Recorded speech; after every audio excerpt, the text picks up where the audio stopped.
नमस्कार. श्यामची आई या पुस्तकातील उर्वरित कथेला सुरुवात करूयात.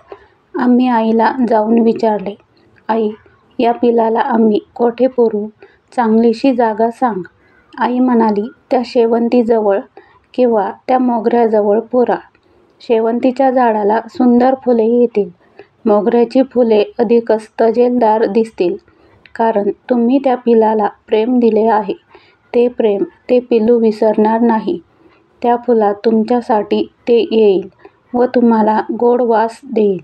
मी म्हटले, त्या सोनसाखळीच्या गोष्टीसारखं होय ना? सोनसाखळीस तिच्या आईने मारून पुरले. त्यावर डाळिंबाचे झाड लावले, परंतु सोनसाखळी बापाला भेटावयास डाळिंबात आली. तसेच हे पिलू येईल, हो ना? मग शेवंतीचे फुले किती छान दिसतील, फारच वास येईल, नाही का ग आई? आई म्हणाली, जा लवकर पुरा त्याला.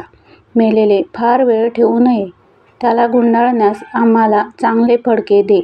मी म्हटले. आईची एक जुनी फाटकी जरीची चोळी होती. त्या चोळीचा एक तुकडा आईने फाडून दिला.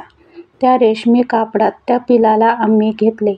जेथे फुलझाडे होते तेथे गेलो. शेवंती व मोगरा त्यांच्यामध्ये त्याच्यासाठी खळगी खणू लागलो. आमच्या डोळ्यातून पाणी गळत होते. अश्रूंनी जमीन पवित्र होत होती. खळगी खणली. त्या खळगीत फुले घातली. त्या फुलावर त्या पिलाचा देह त्या वस्त्रात गुंडाळून ठेवला. परंतु त्यावर माती टाकण्यास इच्छा होईना. लोण्याहून मऊ अशा त्या सुंदर चिमुकल्या देहावर माती लोटवेना. शेवटी डोळे मिटून माती लोटली. मांजराने खळगी उकरू नये म्हणून वरती सुंदरसा दगड ठेवला व आम्ही घरी आलो. माझघरात बाजूला बसलो व रडत होतो. का रे बाजूला बसलास? आईने विचारले. आई, मी त्या पाखराचे सुतक धरणार आहे. मी म्हटले. आई हसली व म्हणाली, अरे वेड्या, सुतक नको धरायला. मी म्हटले, आपल्या घरातले कोणी मेले म्हणजे आपण धरतो ते.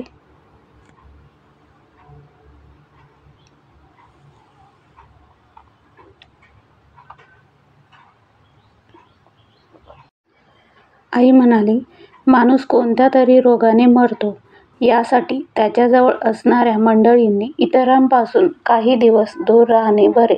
म्हणजे साथीचे रोग असतात, त्यांचे जंतू फैलावत नाहीत म्हणून सुतक पाळीत असतात. त्या पाखराला का रोग होता? बिचारे वरून खाली पडले व प्राणास मुकले. आईचे शब्द ऐकून मला आश्चर्य वाटले. आई, तुला कोणी सांगितले? मी विचारले. आई म्हणाली, मागे एकदा ओटीवर ते कोण गृहस्थ आले होते, ते नव्हते का बोलत? मी ऐकले होते व ते मला खरे वाटले. जा हातपाय धुवून ये म्हणजे झाले. वाईट नको वाटून घेऊ.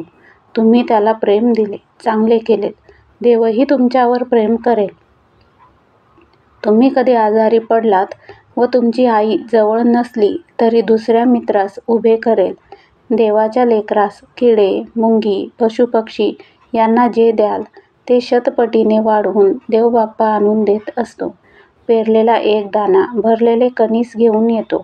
श्याम, तुम्ही पाखरावर प्रेम केलेत, तसेच पुढे एकमेकावर तुम्ही करा. नाहीतर पशुपक्ष्यांवर प्रेम कराल, परंतु आपल्याच भावांना पाण्यात पाहाल. तसे नका करू. तुम्ही सारे भावंडे एकमेकांना कधी विसरू नका. तुमची एकच बहीण आहे, तिला कधी अंतर देऊ नका. तिला भरपूर प्रेम द्या. आई हे सांगत असताना गहिवरून आले होते. माझ्या वडिलांजवळ त्यांचे भाऊ कसे वागले हे का तिच्या डोळ्यासमोर होते?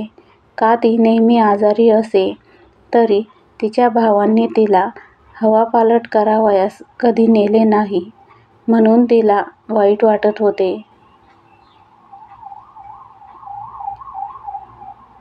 तिच्या भावना काही असोत, परंतु ती बोलली ते सत्य होते. मुंग्यांना साखर घालतात, परंतु माणसाच्या मुंड्या मुरगळतात. मांजरे, पोपट यावर प्रेम करतात, परंतु शेजारच्या भावावर, मनुष्यावर प्रेम करत नाहीत. हे आपण पाहत नाही का? इथेच आपली कथा संपूर्ण झालेली आहे. श्यामची आई या पुस्तकातील पुढील कथा आपण पुढील भागात बघूयात. तोपर्यंत धन्यवाद.